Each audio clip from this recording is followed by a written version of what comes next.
बात है, किसी गांव में चंद्रपाल नाम का एक गरीब लड़का अपनी बूढ़ी माँ यशोदा के साथ रहता था। चंद्रपाल जब पैदा हुआ था तब से उसका एक हाथ खराब था, जिस कारण वो एक हाथ से ही काम कर पाता था। चंद्रपाल गांव के जमींदार के पास खेतीबाड़ी का काम करके घर का गुजारा चलाता था। चंद्रपाल की माँ को अब उसकी शादी की ही चिंता थी। वो चाहती थी कि उसके जीते जी चंद्रपाल का घर बस जाए। इसी चिंता में वो परेशान रहती थी। ये लो यशोदा बहन, मिठाई खाओ। मैंने अपने बेटे सुधीर का रिश्ता एक बहुत बड़े घर में तय कर दिया है। लड़की बहुत ही पैसे वाले घर की है। अच्छा, ये तो बहुत अच्छी बात है। मेरे चंद्रपाल के लिए भी कोई लड़की हो तो बताना। अब मैं भी चंद्रपाल के विवाह के बारे में सोच रही हूँ। यशोदा बहन, चंद्रपाल का हाथ खराब है, ये बात गांव का बच्चा बच्चा जानता है। और ऊपर से वो 50-100 रुपए की नौकरी करता है। उससे कोई अपनी लड़की नहीं देगा। हाँ, कोई गरीब मजबूर हो तो वो तुम्हारे बेटे के साथ अपनी बेटी की शादी कर सकता है, पर वो भी तुम्हें ढूंढना पड़ेगा। अब एक हाथ से अपाहिज लड़के को भला कौन लड़की देगा। अच्छा, मैं चलती हूँ। पड़ोसन की बातों को सुनकर यशोदा बहुत दुखी हो जाती है। तभी चंद्रपाल आ जाता है। चंद्रपाल का चेहरा थोड़ा परेशानी से भरा और उदास था। क्या हुआ बेटा, तेरी तबीयत ठीक नहीं है क्या? आज तू जल्दी आ गया। माँ, जमींदार साहब ने मुझे काम देने से मना कर दिया है। वो कह रहे थे कि मैं एक हाथ से ही काम कर पाता हूँ, इसलिए उन्होंने मेरी जगह किसी और को काम पर रख लिया और मेरा हिसाब कर दिया। जी छोटा मत कर बेटा, कोई ना कोई काम तुझे जरूर मिल जाएगा। तू बैठ, मैं तेरे लिए रोटी लेकर आती हूँ। अगले कई दिनों तक चंद्रपाल को कोई काम नहीं मिलता। अब इस गांव में उसके लिए कोई काम नहीं था, इसलिए उसने बड़े नगर में जाकर काम ढूंढने के बारे में सोचा। माँ, तुम अपना ख्याल रखना।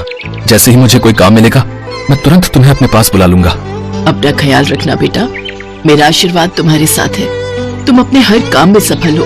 अपनी माँ से विदा लेकर चंद्रपाल बड़े नगर में काम ढूंढने के लिए निकल पड़ता है। चंद्रपाल को किसी भी नगर में कोई काम नहीं मिलता। वो जिस भी नगर में जाता उसके अपाहिज हाथ को देखकर सब काम के लिए मना कर देते। चंद्रपाल अभी नगर में घूम ही रहा था कि तभी एक बूढ़ा आदमी उससे मदद मांगता है। बेटा, बहुत भूख लगी है, कुछ खाने को दे दो। बाबा, मेरे पास ये कुछ रोटियां हैं, आप ये खा लो। बेटा, तुमने मुझे अपनी रोटियां दे दी, अब तुम क्या खाओगे? बाबा, मैं तो अभी नगर नगर घूम रहा हूँ, कुछ न कुछ खरीद कर खा लूंगा। अच्छा, मैं चलता हूँ। अच्छा, तो तुम इस नगर के नहीं हो, तुम परदेसी हो। वैसे तुम नगर नगर क्यों भटक रहे हो? बाबा, मैं काम की तलाश में निकला हूँ। चंद्रपाल उस बूढ़े व्यक्ति को अपने बारे में बताता है। बेटा, अगर तुम अपनी परेशानी को दूर करना चाहते हो तो तुम यहाँ से सीधा सुंदर नगर जाओ। वहाँ जाकर तुम्हारी सारी परेशानियों का हल तुम्हें मिल जाएगा।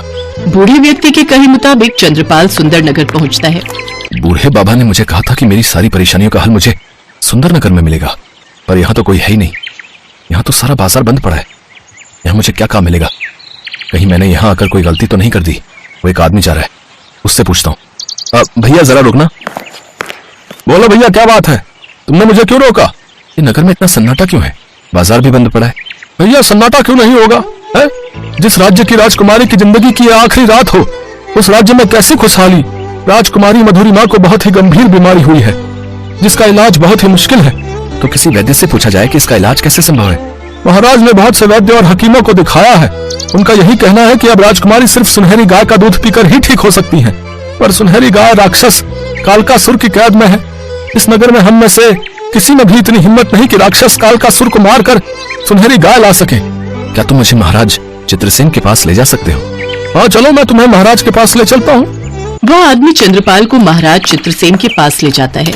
महाराज, आप चिंता मत कीजिए, मैं सुबह होने से पहले ही सुनहरी गाय उस राक्षस के कब्जे से छुड़ा कर ले आऊंगा। मुझ पर विश्वास कीजिए, बस आप मेरा सुबह होने तक इंतजार कीजिए।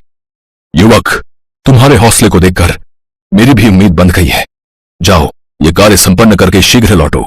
मैं तुम्हें उस राक्षस के बारे में सब कुछ बता देता हूँ। महाराज चित्रसेन से उस राक्षस के बारे में सारी जानकारी लेकर चंद्रपाल राक्षस की तलाश में निकल पड़ता है। राक्षस एक गुफा में रहता था। राक्षस अभी बाहर गया हुआ था। सुनहरी गाय एक पिंजरे में कैद थी। चंद्रपाल सुनहरी गाय के पास जाता है और अपना परिचय देता है। सुनहरी गाय चंद्रपाल को अपने बारे में बताती है। मैं एक जादुई सुनहरी गाय हूँ।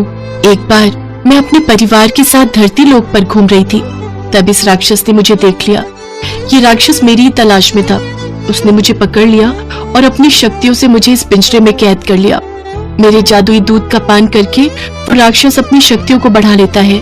मुझे अब उस राक्षस की कैद में नहीं रहना। मैं अपने लोक वापस जाना चाहती हूँ। तुम्हें घबराने की जरूरत नहीं है, अब मैं तुम्हें यहाँ से छुड़ा कर ले जाऊंगा। और तुम अपने लोग वापस भी जाओगी।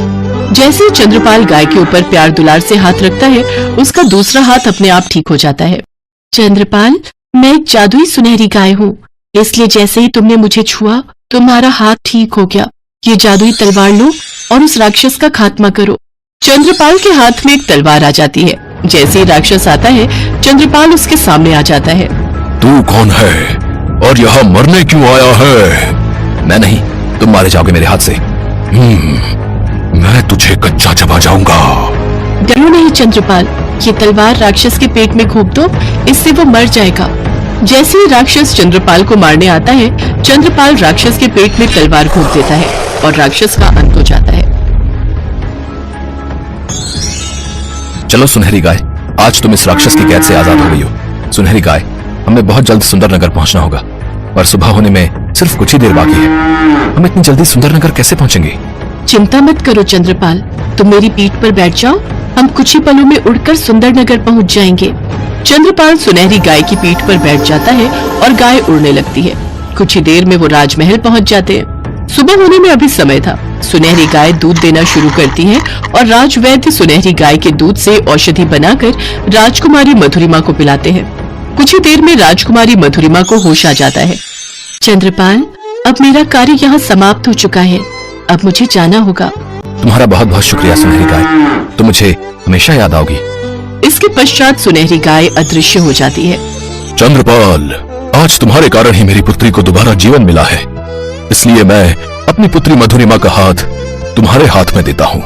राजा चित्रसेन की बात सुनकर कुछ पलों के लिए तो चंद्रपाल हैरान रह जाता है। फिर सबके कहने पर वो राजकुमारी मधुरिमा से विवाह कर लेता है। उसके पश्चात महाराज चित्रसेन और महारानी सुमति ढेर सारी धन दौलत और उपहार देकर अपनी पुत्री मधुरिमा को चंद्रपाल के साथ खुशी खुशी विदा करते हैं।